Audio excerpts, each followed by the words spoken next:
মৰমৰ ছাত্ৰ-ছাত্ৰীসকল, তোমালোকক মোৰ চেনেলটোলৈ স্বাগতম জনাইছোঁ। আজিৰ এই ভিডিঅ'টিত তোমালোকক ষষ্ঠ শ্ৰেণীৰ সমাজ বিজ্ঞানৰ পাঠ নম্বৰ 17 আমাৰ মৌলিক প্ৰয়োজনসমূহ। যদি ভিডিঅ'টো ভাল লাগে তেন্তে লাইক কৰিবা, শ্বেয়াৰ কৰিবা, তোমালোকৰ ফ্ৰেণ্ডৰ মাজত শ্বেয়াৰ কৰিবা। আৰু মোৰ চেনেলটিত যদি পোনপ্ৰথমবাৰ আহিছা তেন্তে ছাবস্ক্ৰাইব কৰিবা, ছাবস্ক্ৰাইব কৰি বেল আইকনটো প্ৰেছ কৰিবা আৰু অল নটিফিকেশ্যনটো অন কৰি ল'বা।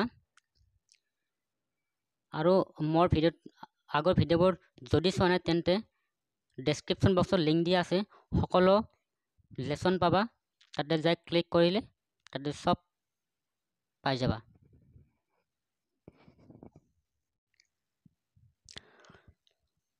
আমাৰ মৌলিক প্ৰয়োজনসমূহ 1 নম্বৰ চাবা, মানুহৰ মৌলিক প্ৰয়োজনসমূহ কি কি, এইবোৰক কিয় মৌলিক প্ৰয়োজন বুলি কোৱা হয়? উত্তৰ: মানুহৰ মৌলিক প্ৰয়োজনসমূহ হৈছে আহাৰ বা খাদ্য, সাজপাৰ আৰু বাসস্থান।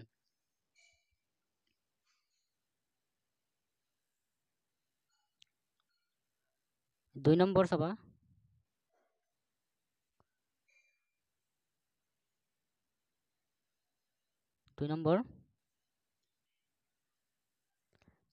পৃথিৱীৰ বিভিন্ন অঞ্চলৰ মানুহে মুখ্য আহাৰ হিচাপে বিভিন্ন খাদ্য গ্ৰহণ কৰাৰ কাৰণ কি?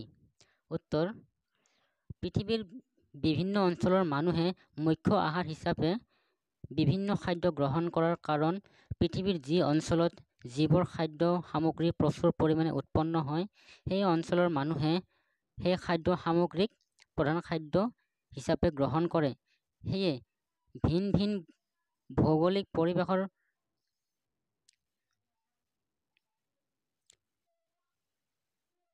মাটিৰ গুণাগুণ, জলবায়ুৰ প্ৰকাৰ ভেদে মানুহৰ প্ৰধান আহাৰ বেলেগ বেলেগ হয়।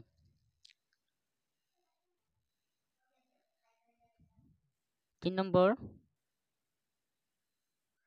অসমৰ মানুহে মুখ্য আহাৰ হিচাপে কি কি খাদ্য খায়? উত্তৰ: অসমৰ মানুহে মুখ্য আহাৰ হিচাপে বিভিন্ন খাদ্য খায়, যেনে ভাত, ৰুটি, তৰকাৰী, কোমল চাউল, চিৰা, দৈ, পিঠাগুড়িৰে তৈয়াৰী বিভিন্ন পিঠা পনা খায়। 4 নম্বৰ, বিভিন্ন অঞ্চলৰ মানুহে কিয় ভিন্ন সাজ-পাৰ পৰিধান কৰে? উত্তৰ: জাতীয় পৰম্পৰা, ধৰ্মীয় বিশ্বাস, ভৌগোলিক অৱস্থান, জলবায়ু, বৃত্তি, সৌন্দৰ্যবোধ আদিৰ বাবে বিভিন্ন অঞ্চলৰ মানুহে ভিন্ন সাজ-পাৰ পৰিধান কৰে। 5 নম্বৰ, মানুহৰ বাসস্থান সমূহ ঠাইভেদে বেলেগ বেলেগ হয়। ইয়াৰ কাৰণসমূহ শিক্ষকৰ লগত আলোচনা কৰি লিখা। উত্তৰ: ভৌগোলিক আৰু সামাজিক পৰিৱেশৰ ওপৰত ভিত্তি কৰি মানুহৰ বাসস্থান বেলেগ বেলেগ হয়। উদাহৰণ স্বৰূপে, অসমৰ হাবিত প্ৰচুৰ পৰিমাণে বাঁহ, খেৰ, কাঠ আদি পোৱা যায় বাবে অসমৰ মানুহে এনেবোৰ সামগ্ৰীৰে ঘৰ সাজে। ঠিক তেনেদৰে বিহাৰ, উত্তৰ প্ৰদেশ, মধ্যপ্ৰদেশ আদি ৰাজ্যত জাঁৰ আৰু জ্বৰৰ প্ৰকোপ বেছি বাবে ইয়াৰ ঠাইত মানুহে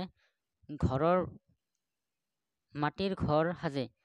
হ্ৰদ, নৈ বা জলমগ্ন এলেকাত মানুহে নাৱৰ ওপৰত ঘৰ সাজে। টুন্দ্ৰা অঞ্চলত মানুহে বতাহৰ পৰা ৰক্ষা পাবলৈ বৰফৰ টুকুৰাবোৰে ঘৰ সাজে। আৰৱৰ মৰুভূমি অঞ্চলৰ মানুহে বালিৰ বতাহৰ পৰা ৰক্ষা পাবলৈ তুম্বুৰে ঘৰ সাজে।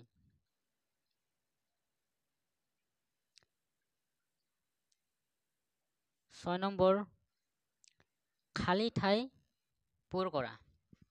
ক নম্বৰ দিছে,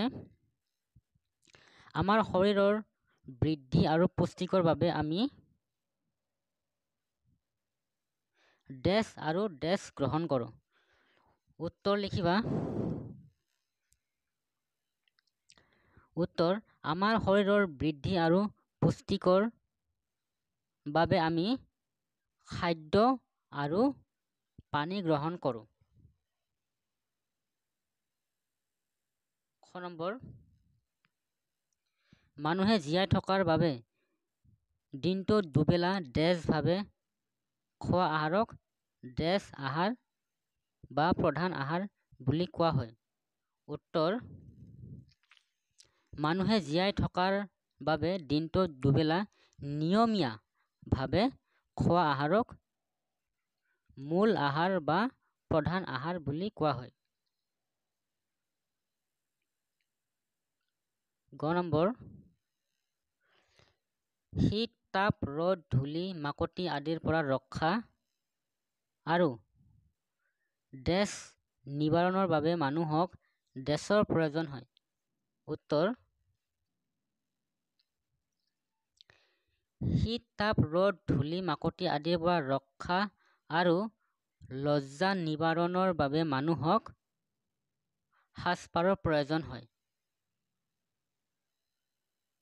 খ নম্বৰ,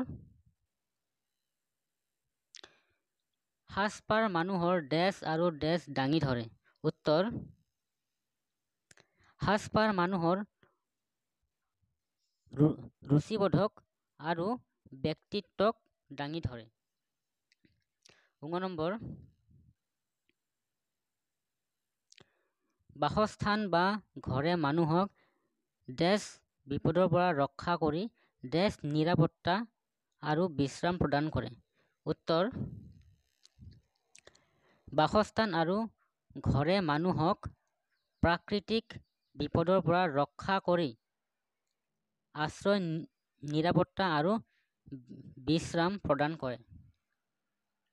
প্ৰথম 6 নম্বৰ,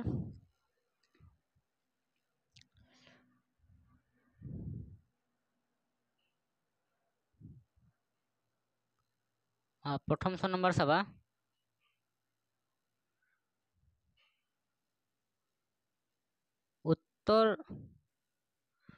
উত্তৰ-পূব ভাৰতৰ পাৰ্বত্য এলেকাৰ লোকসকলে সাধাৰণতে বনৰীয়া জীৱ-জন্তু ডেছ আদিৰ পৰা ৰক্ষা পাবলৈ ডেছ সাজে।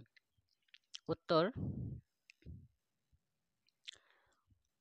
উত্তৰ-পূব ভাৰতৰ পাৰ্বত্য এলেকাৰ লোকসকলে সাধাৰণতে বনৰীয়া জীৱ-জন্তু, সৰীসৃপ আদিৰ পৰা ৰক্ষা পাবলৈ চাংঘৰ সাজে। 7 নম্বৰ, শুদ্ধ অশুদ্ধ নিৰ্ণয় কৰা। ক নম্বৰ, পৃথিৱীৰ সকলো ঠাইৰে মানুহৰ প্ৰধান আহাৰ ভাত। উত্তৰ, অশুদ্ধ। খ নম্বৰ, দিনটোত দুবেলা নিয়মীয়াভাৱে খোৱা আহাৰক উপআহাৰ বোলে। উত্তৰ, অশুদ্ধ। গ নম্বৰ,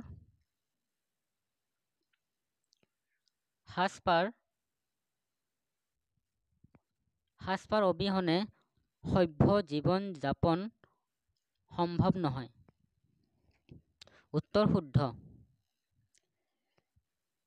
ঘ নম্বৰ, গ্ৰীষ্মপ্ৰধান অঞ্চলত কপাহী কাপোৰৰ প্ৰচলন কম। উত্তৰ, অশুদ্ধ। ঙ নম্বৰ, মৰুভূমি অঞ্চলৰ মানুহে ইগ্লু সাজি বসবাস কৰে।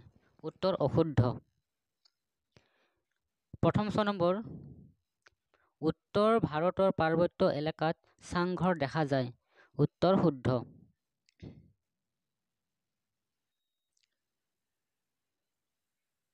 মৰমৰ ছাত্ৰ-ছাত্ৰীসকল, আজিলৈ ইমানে। যদি ভিডিঅ'টো ভাল লাগে তেন্তে লাইক, কমেণ্ট, শ্বেয়াৰ কৰিবা আৰু মোৰ চেনেলটি যদি প্ৰথমবাৰ আহিছে তেন্তে ছাবস্ক্ৰাইব কৰিবা। ছাবস্ক্ৰাইব কৰি বেল আইকনটো প্ৰেছ কৰিবা আৰু অল নটিফিকেশ্যনটো অন কৰি ল'বা। আগৰ ভিডিঅ'বোৰ যদি চোৱা নাই তেন্তে ডেছক্ৰিপশ্যন বক্সত লিংক দিয়া আছে। সকলো লেচন পাবা।